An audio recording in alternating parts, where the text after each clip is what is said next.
V4 ನ್ಯೂಸ್ಗೆ ಸ್ವಾಗತ ಹೇಳ್ತಾ ಇದ್ದೇನೆ. ಶಿವರಾತ್ರಿ ಫೆಬ್ರವರಿ ಹೋಗಿ ಮಾರ್ಚ್ ಕೂಡ ಬಂದಾಗಿದೆ. ಶಿವರಾತ್ರಿಗೆ ಸಂಬಂಧಪಟ್ಟಂತೆ ತುಳುವರು ತುಳುನಾಡಿನವರು ಮರೆಯಬಾರದ ಎರಡು ಸಂಗತಿಗಳಿವೆ. ಅದನ್ನು ಪ್ರತಿ ಶಿವರಾತ್ರಿಯಲ್ಲೂ ನೆನಪು ಮಾಡಿಕೊಳ್ಳುವುದು ಒಳ್ಳೆಯದು. ಯಾಕಂತೇಳಿದರೆ, ಒಂದು ಶಿವಾಜಿಯ ದಾಳಿ. ಶಿವಾಜಿಯ ದಾಳಿಯಿಂದಾಗಿ ಬಸ್ರೂರು ಸಂಪೂರ್ಣ ನಾಶವಾಯಿತು. ಇಲ್ಲಾಂದರೆ ಅದು ದೊಡ್ಡ ಬಂದರು ಆಗಿತ್ತು, ವಾಣಿಜ್ಯ ಬಂದರಾಗಿತ್ತು. ಅದನ್ನು ಸಂಪೂರ್ಣವಾಗಿ ಶಿವಾಜಿ ಲೂಟಿ ಮಾಡಿದ್ದ. ತುಳುವಿನಲ್ಲಿ ಇವಾಗ ಶಿವಾಜಿ ನಾಟಕ ಬರ್ತಾ ಇದೆ. ಶಿವಾಜಿ ಬಗೆಗಿನ ಶಿವಾಜಿ ಒಬ್ಬ ಶ್ರೇಷ್ಠ ರಾಜ, ಅದರಲ್ಲೇನು ತಪ್ಪೇನಿಲ್ಲ. ಆದರೆ ಅವರು ಮಾಡಿದ ತುಳುನಾಡಿನಲ್ಲಿ ಕರ್ನಾಟಕದಲ್ಲಿ ಮಾಡಿದಂಥ ಲೂಟಿಗಳ ಬಗೆಗೆ ದಾಖಲೆ ಮಾಡಲೇಬೇಕಾಗ್ತದೆ. ಆದ್ದರಿಂದ ಸಂಬಂಧ ಶಿವಾಜಿ ರಾಜನಿಗೂ ತುಳುನಾಡಿಗೂ ಸಂಬಂಧ ಅಂದರೆ ಲೂಟಿ ಮಾತ್ರ. ಬೆಂಗಳೂರಿಗೆ ಬೇಕಾದರೆ ಇದೆ. ಯಾಕಂದರೆ ಬೆಂಗಳೂರಿನಲ್ಲಿ ಶಿವಾಜಿ ಹುಟ್ಟಿದ್ದ, ಶಿವಾಜಿಯ ಮದುವೆ ಕೂಡ ಬೆಂಗಳೂರಿನಲ್ಲೇ ಆಗಿತ್ತು. ಆದ್ದರಿಂದ ಬೆಂಗಳೂರಿಗೆ ಸಂಬಂಧ ಇದೆ, ಮಂಗಳೂರಿಗೆ ಸಂಬಂಧ ಇಲ್ಲ. ಅದು ತುಳುವಿನಲ್ಲಿ ನಾಟಕ ಬರ್ತಾ ಇದೆ. ನಾಟಕ ಬರುವುದು ಒಳ್ಳೆ, ದೇಶದ ಚಾರಿತ್ರಿಕ ವ್ಯಕ್ತಿಯೊಬ್ಬರ ನಾಟಕ ಬಂದರೆ ಒಳ್ಳೆಯದೇ. ಆದರೆ ಅದರಲ್ಲಿ ನಾಟಕದಲ್ಲಿ ಐತಿಹಾಸಿಕ ಸತ್ಯ ಇರಬೇಕು ಅನ್ನುವಂಥದ್ದು ಎಲ್ಲರ ಆಶಯ ಆಗಿರ್ತದೆ. ಇನ್ನು ಶಿವರಾತ್ರಿಯ ಬಗ್ಗೆ ಇನ್ನೊಂದು ನೆನಪಿಡಬೇಕಾದ ವಿಷಯ, ಇದನ್ನು ಕಲ್ಕುಟ್ಟು ನಗಲೆ ಪರ್ಬ ಅಂತ ಹೇಳ್ತಾ ಇದ್ರು ನಮ್ಮೂರಿನಲ್ಲೆಲ್ಲ. ಈಗ ಇಲ್ಲ, ನಾವು ಹುಡುಗರಿದ್ದಾಗ ಹಾಗೂ ನಮಗೆ ಬುದ್ಧಿ ಬರುವವರೆಗೂ ಕೂಡ ಇದನ್ನು ಕಲ್ಲು ಕುಟ್ಟು ನಗಲೆ ಪರ್ಬ ಹಾಗೂ ಕುಂದಾಪುರ ಕಡೆಯವರು, ಬಾರ್ಕೋಡು ಕಡೆಯವರು ಕಲ್ಲು ಹೊಡೆಯುವವರ ಹಬ್ಬ ಅಂತ ಹೇಳ್ತಾ ಇದ್ರು. ಯಾಕಂತ ಹೇಳಿದರೆ, ಇದು ಶಿವರಾತ್ರಿ ಅನ್ನುವಂಥ ಒಂದು ಹಬ್ಬ ತುಳುವರಲ್ಲಿ ಮೂಲದಲ್ಲಿ ಆಚರಣೆಯಲ್ಲಿ ಇರಲಿಲ್ಲ. ಕೆಳದಿಯವರ ಅತಿ ಮುಖ್ಯ ಹಬ್ಬವೇ ರಾಜ ಹಬ್ಬವಾಗಿತ್ತು, ರಾಷ್ಟ್ರೀಯ ಹಬ್ಬವಾಗಿತ್ತು ಶಿವರಾತ್ರಿ, ಕೆಳದಿಯ ಅರಸರದು. ಅದನ್ನು ಕೆಳದಿಯ ಅರಸರು ತುಳುನಾಡು ಗೆದ್ದುಕೊಂಡಾಗ ಈ ಹಬ್ಬವನ್ನು ಕಾಯಂಗೊಳಿಸಿ ಆಚರಿಸುವಂತೆ ಮಾಡಿದರು. ಹಾಗಾಗಿ ಕೆಳದಿ ಸೈನಿಕರು ಬಾರ್ಕೂರು ಸುತ್ತಮುತ್ತಲಿನಲ್ಲಿ ಬೇರೆಯವರ ಮನೆಯ ಮೇಲೆ ಎಲ್ಲಿ ನಿದ್ದೆ ಮಾಡ್ತಾರೋ ಅಂತ ಹೇಳ್ಬಿಟ್ಟು ಕಲ್ಲುಗಳನ್ನು ಹೊಡೆದದ್ದ ಕಾರಣಕ್ಕೋಸ್ಕರ ಇದನ್ನು ಕಲ್ಲು ಹೊಡೆಯುವರ ಹಬ್ಬ, ನಮ್ಮ ಹಬ್ಬ ಅಲ್ಲ ಅನ್ನುವ ಮಾತನ್ನು ನನಗೆ ಬುದ್ಧಿ ಬರುವವರೆಗೆ ಇದೇ ಶಬ್ದವನ್ನೇ ಉಪಯೋಗಿಸ್ತಾರೆ. ಕಲ್ಕುಟ್ಟು ನಗಲ ಪರ್ಬ ಅಂತೇಳಿ ಹೇಳ್ತಾ ಇದ್ರು. ಅದನ್ನು ಕೂಡ ತುಳುವರು ನೆನಪಿಡಬೇಕಾಗ್ತದೆ. ಉಳಿದಂತೆ ಶಿವರಾತ್ರಿ ಏನು ಅನ್ನುವಂಥದ್ದು ಸಾಕಷ್ಟು ಸುದ್ದಿ ಬಂದಿದೆ. ನೀವೆಲ್ಲ ನೋಡಿದ್ದೀರಿ, ಕೇಳಿದ್ದೀರಿ, ಕುಣಿದಿದ್ದೀರಿ, ಭಜನೆ ಮಾಡಿದ್ದೀರಿ, ಆನಂದಿಸಿದ್ದೀರಿ, ವಿಷಾದಿಸಿದ್ದೀರಿ, ಏನೇನೋ ಮಾಡಿರ್ತೀರಿ. ಅದೇನಾದರೂ ಇರಲಿ.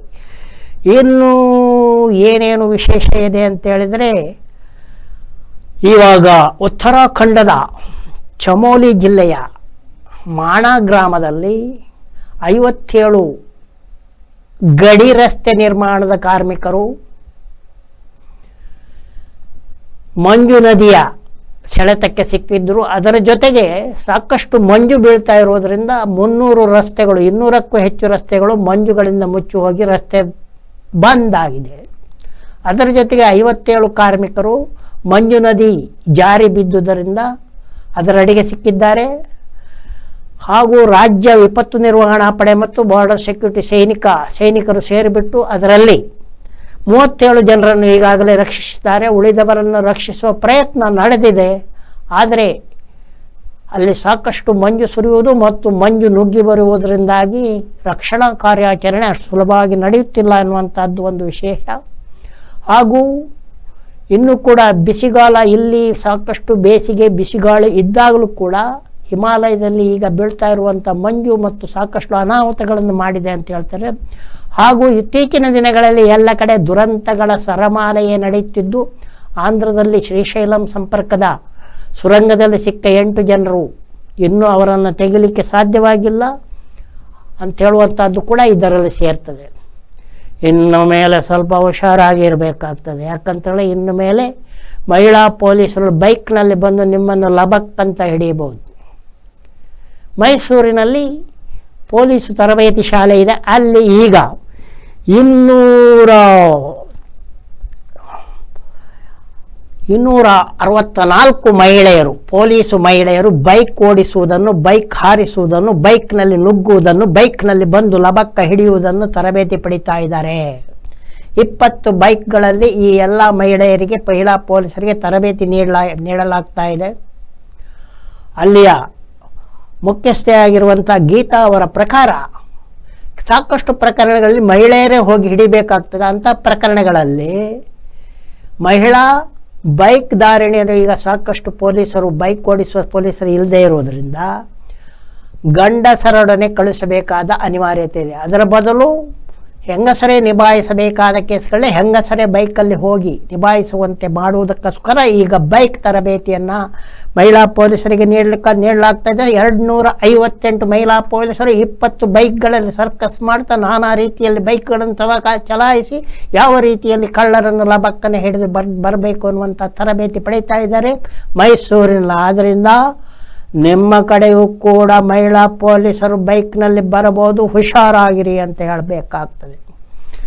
ಇನ್ನು ವಿಷವನ್ನು ಬಿತ್ತಿದ ಮೇಲೆ ಅದರಿಂದ ಅಮೃತ ಫಲವನ್ನು ಹುಡುಕುವುದು ಸಾಧ್ಯವಿಲ್ಲ. ಇತ್ತೀಚಿನ ವರ್ಷಗಳಲ್ಲಿ ಭಾರತದಲ್ಲಿ ಇತಿಹಾಸದಲ್ಲಿ ಸುಳ್ಳು ಹೇಳುವುದನ್ನು ಸಾಕಷ್ಟು ಕಲ್ತ್ಕೊಂಡಿದ್ದಾರೆ, ಸುಳ್ಳು ಸೇರಿಸುವುದನ್ನು ಕಲ್ತ್ಕೊಂಡ್ಬಿಟ್ಟಿದ್ದಾರೆ. ಆ ಸುಳ್ಳು ಒಂದೇ ಕಡೆ ಇರುವುದಿಲ್ಲ, ಬೇರೆ ಕಡೆ ಕೂಡ ಹರಡ್ತದೆ. ಇವಾಗ ಬಾಂಗ್ಲಾದೇಶದಲ್ಲಿ ಏನಾಗಿದೆ, ಬಾಂಗ್ಲಾದೇಶದ ಹೊಸ ಸರ್ಕಾರವು ಬಾಂಗ್ಲಾದೇಶ ಸ್ವಾತಂತ್ರ್ಯಕ್ಕೆ ಭಾರತದ ಸೈನಿಕರು ಮಾಡಿದಂಥ ಸಹಾಯವನ್ನು ಪಠ್ಯ ಪುಸ್ತಕದಿಂದ ತೆಗೆದುಹಾಕ್ತಾ ಇದ್ದಾರೆ. ಇದು ಸ್ವಾಗತಾರ್ಹ ವಿಷಯ ಅಲ್ಲದೇ ಇದ್ದರೂ ಕೂಡ ಒಂದು ಕಡೆ ನಡೆದದ್ದು ಇನ್ನೊಂದು ಕಡೆ ಟಿಟ್ ಫಾರ್ ಟ್ಯಾಟ್ ಅನ್ನುವಂತೆ ನೀವು ಮಾಡಿದ ಇತಿಹಾಸದ ವಂಚನೆಗೆ ಬೇರೆ ದೇಶಗಳವರು ಇತಿಹಾಸದ ವಂಚನೆಯನ್ನೇ ಉತ್ತರವಾಗಿ ಕೊಡ್ತಾರೆ ಅಂತ ಹೇಳ್ಬೋದು. ಬಾಂಗ್ಲಾದೇಶದ ಸ್ವಾತಂತ್ರ್ಯ ಹೋರಾಟದಲ್ಲಿ 93,000 ಪಾಕಿಸ್ತಾನದ ಸೈನಿಕರು ಭಾರತದ ಸೇನೆಗೆ ಶರಣಾಗಿದ್ದರು. ಇಡೀ ಜಗತ್ತಿನಲ್ಲಿ ಒಟ್ಟಿಗೆ 93,000 ಸೈನಿಕರ ಶರಣಾದ ಇತಿಹಾಸವೇ ಇಲ್ಲ ಜಗತ್ತಿನಲ್ಲಿ.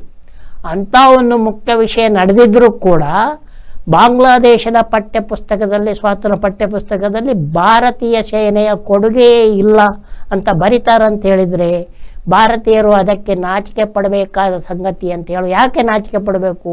ಯಾಕಂದರೆ ಇಲ್ಲಿ ಕೂಡ ಇತಿಹಾಸದಲ್ಲಿ ಸುಳ್ಳುಗಳನ್ನು ಸೇರಿಸುವುದೇ ಈಗ ಕಳೆದೊಂದು ದಶಕದಿಂದ ಮಾಡ್ತಾ ಇದ್ದಾರೆ. ಅದನ್ನು ಮಾಡದೇ ಇದ್ದು ಇಡೀ ಜಗತ್ತಿನಲ್ಲಿ ಇತಿಹಾಸವಾಗಿಯೇ ಇರಬೇಕು, ಬುರುಡೆಗಳಿಂದ ತುಂಬಿರುವುದಿಲ್ಲ ಅಂತ ಹೇಳ್ಬೋದು. ಯಾಕಂದರೆ ನಮಗೆಲ್ಲ ಗೊತ್ತಿದೆ.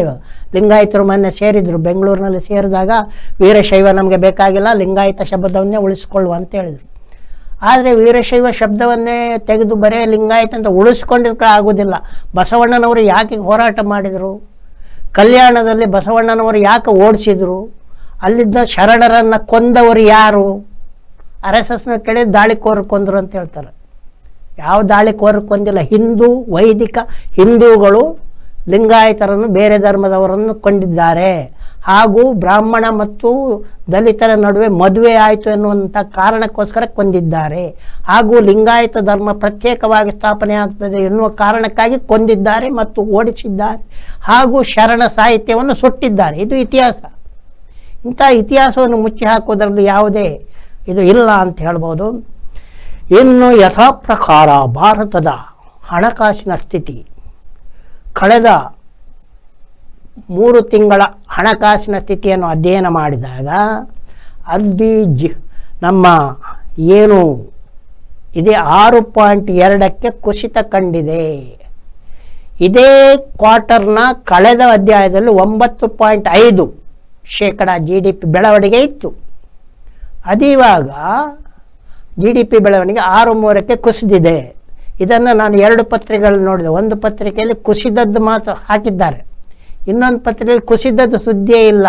9.35ರಿಂದ 6.3ಕ್ಕೆ ಕುಸಿದ ಸುದ್ದಿ ಇಲ್ಲ. ಇನ್ನೊಂದು ಪತ್ರಿಕೆಯಲ್ಲಿ 6.3ಕ್ಕೆ ಬೆಳವಣಿಗೆ ಅಷ್ಟೇ ಸುದ್ದಿ. ಹಾಗಾಗಿ ಸುದ್ದಿ ವಂಚನೆಗಳು ಕೂಡ ಈ ದೇಶದಲ್ಲಿ ನಡೀತಾ ಇವೆ. ಹಾಗೂ ವಿಶ್ವ ಬ್ಯಾಂಕು ಒಂದು ಮಾತನ್ನು ಹೇಳಿದ್ದಾರೆ, ಭಾರತದವರು ಭಾಳ ಚೆನ್ನಾಗಿ ಬಡ್ಡಿ ಕಟ್ತಾ ಇದ್ದಾರೆ, ಸಾಕಷ್ಟು ಸಾಲ ಕೊಡಬಹುದು ಅಂತ. ಅದೇ ವೇಳೆ ವಿಶ್ವ ಬ್ಯಾಂಕ್ ಇನ್ನೊಂದು ಮಾತನ್ನು ಹೇಳಿದ್ದಾರೆ, ನೀವು ಅಭಿವೃದ್ಧಿ ಹೊಂದಿದ ದೇಶ ಆಗಬೇಕಾದ್ರೆ ನಿಮ್ಮ GDP ಬೆಳವಣಿಗೆ ಸರಾಸರಿ 7ಕ್ಕಿಂತ ಹೆಚ್ಚಿರಬೇಕು ಅಂತ. ನಿಮ್ಮ ಸರಾಸರಿಯೇ ಇಲ್ಲ, 7 ಹೋಗಲಿ. ಅದರ ಜೊತೆಗೆ ಇನ್ನೊಬ್ಬರು ಏನು ಹೇಳಿದರೆ 14% ಇರಬೇಕು ಸರಾಸರಿ ಅಂತ. ಹಾಗಾಗಿ 2047ಕ್ಕೆ ಭಾರತ ಜಗತ್ತಿನ ಅಭಿವೃದ್ಧಿ ಹೊಂದಿದ ದೇಶ ಆಗ್ತದೆ ಅಂತ ಹೇಳುವ ಮಾತು ಪಕ್ಕ ಪಕ್ಕಾ ಸುಳ್ಳಾಗ್ತದೆ ಅನ್ನುವಂಥ ಇದು ಇದರಿಂದ ಗೊತ್ತಾಗಿದೆ. ಅದೆಲ್ಲದರ ಜೊತೆಗೆ ಕರ್ನಾಟಕದಲ್ಲಿ ಸಾಕಷ್ಟು ಬಣ್ಣಗಳ ಹಾವಳಿ ಎದ್ದಿದೆ. ಕಲ್ಲಂಗಡಿಗೂ ಬಣ್ಣ ಹಾಕ್ತಾರಂತೆ, ಅಚ್ಚೆ ಹಾಕೋದಕ್ಕೂ ಬಣ್ಣ ಹಾಕ್ತಾರಂತೆ, ಹೋಗು ಮನುಷ್ಯರನ್ನು ನಾನಾ ರೀತಿಯಲ್ಲಿ ಬಣ್ಣದಿಂದ ಕೊಲ್ತಾ ಇದ್ದಾರೆ. ಬಾಟ್ಲಿ ನೀರು ಅನ್ನುವಂಥದ್ದು ಕಳಪೆ ನೀರಾಗಿದೆ. ಎಲ್ಲವನ್ನು ಪರೀಕ್ಷೆಗೆ ನಿಕಷಕ್ಕೆ ಒಡ್ಡಲಾಗುವುದು ಅಂತ ಆರೋಗ್ಯ ಸಚಿವರಾದ ದಿನೇಶ್ ಗುಂಡೂರಾವ್ ಅವರು ಹೇಳಿದ್ದಾರೆ. ಹಾಗಾಗಿ ಈಗ ನಡೆದಿರುವಂಥ ಪ್ರತಿಯೊಂದು ಕಳಪೆಗಳ ವಿರುದ್ಧ ಒಂದು ಯುದ್ಧ ಪ್ರಾರಂಭ.